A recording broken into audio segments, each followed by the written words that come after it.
Well, when it comes to education, I have a Lincolnian view of the government's role.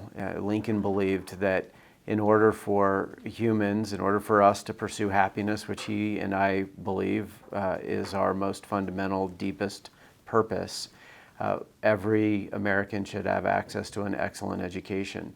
I think we've got a lot of room to grow still on that front, and you know, we you know, we need to ensure that Utahns in every corner of the state and our rural communities have access to an excellent education. That was one of Lincoln's areas of focus. Of course, he was self-educated in a one-room cabin in Kentucky and believed that if we were going to thrive as a country and if human beings were able to pursue their primary purpose, which is to pursue happiness, that they needed an excellent education and that the government had a role in ensuring that be the case. So at a basic level, it's funding.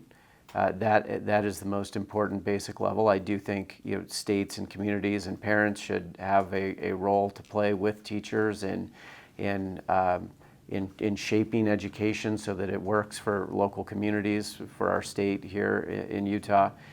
But it is important that we ensure as a country that everyone has access to an excellent education. And here in Utah, I think we've got some improvements to make, frankly. We still have, and I know we're working on this and some changes are being made, but we have half-day kindergarten, which is a huge problem, especially for families who are struggling already. But also I think it's a problem for just the education of the youth. We need full-day kindergarten. We need to properly fund our schools so that our teachers aren't, our teachers are quitting in greater numbers now because it's a difficult job and they're compensated far too little. We recently met someone at a local grocery store who our kids recognized as a teacher at their school. And he was checking us out as we left the grocery store, doing his second job of the day.